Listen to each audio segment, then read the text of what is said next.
लेकिन जैसे ही मैंने कल न्यूज़ देखी कि हमारी बहनें साक्षी और विनेश फोगाट अपने मेडल गंगा नदी में बहाने जा रही हैं, तो मेरे को एकदम मोहम्मद अली साहब की याद आ गई। मोहम्मद अली साहब जो एक मशहूर मुक्केबाज रहे हैं, जिनको कैसिस क्ले के नाम से जाना जाता है। जब उनके ऊपर जब यूएस में गोरे काले की नीति चल रही थी और उनको एक रेस्टोरेंट में दाखिल नहीं होने दिया जा रहा था कि उन्हें बताया कि मैं ओलंपिक गोल्ड मेडलिस्ट हूँ, तो उन्होंने उसको बाहर फेंक के मारो, बोला कि तेरे जैसे ओलंपिक मेडलिस्ट बहुत आते हैं। तो इस बात से आहत होके वो उसने अपना ओलंपिक मेडल ओहियो नदी में फेंक दिया था। उसके बाद जो क्रांति आई थी पूरे यूएस में, और आप देख सकते हैं यूएस दुनिया का सबसे नंबर 1 मुल्क है, तो ऐसे लोगों की वजह से वहां के लोगों ने उन लोगों का साथ दिया कि भैया नहीं, रंग भेद नहीं है, हमें नहीं अलाउड है। लेकिन हमारे यहाँ उल्टा होता है। हमारे यहाँ जब हमारी बहनें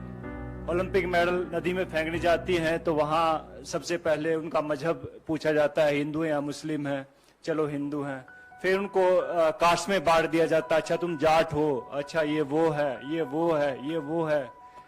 तो बहुत सारी चीजें। फिर उसके बाद जो उनकी आईटी सेल एक्टिवेट हो जाती है, फिर बहुत सारे लोग आते हैं कि गंगा, मैंने ट्विटर पे देखा है, बिकॉज आईटी सेल की जो टीमें होती हैं कि हम आपको यहाँ प्रभावित नहीं करने देंगे, इससे हमारी गंगा नदी दूषित हो जाती है। तो ये देखकर बहुत दुख होता। बहुत सारे लोगों को नहीं मालूम होता कि ओलंपिक होता क्या है। आप लोगों को भी नहीं मालूम होगा, बहुत सारे नेता लोग हैं उनको भी नहीं मालूम कि ओलंपिक होता क्या है। पहले जहां आप ट्रेनिंग कर रहे होते, पहले वहां जीतना पड़ता है, जहां आप अखाड़े होते हैं वहां जीतना पड़ता है, नंबर 1 बनना पड़ता है उस वेट में। फिर जाके आपको डिस्ट्रिक्ट में ट्रायल होती है कि लाइक भैया मैं भिवानी का रिप्रेजेंट करता हूँ तो मैं यहाँ पे ट्रायल दूंगा, वहां 4-5 अकेडमी और होती है, वहां जीतना पड़ता है। फिर जाके स्टेट में जीतना पड़ता है, फिर जाके नेशनल में जीतना पड़ता है, फिर जाके एशिया में जीतना पड़ता है, और फिर जाके ओलंपिक में जीतना पड़ता है, तब जाके ओलंपिक मेडल आता है। अभी कई लोग गुटखा खा के बात तो कर देते कि ओलंपिक मेडल है, हमारे पैसे भी दो, ये वो दो।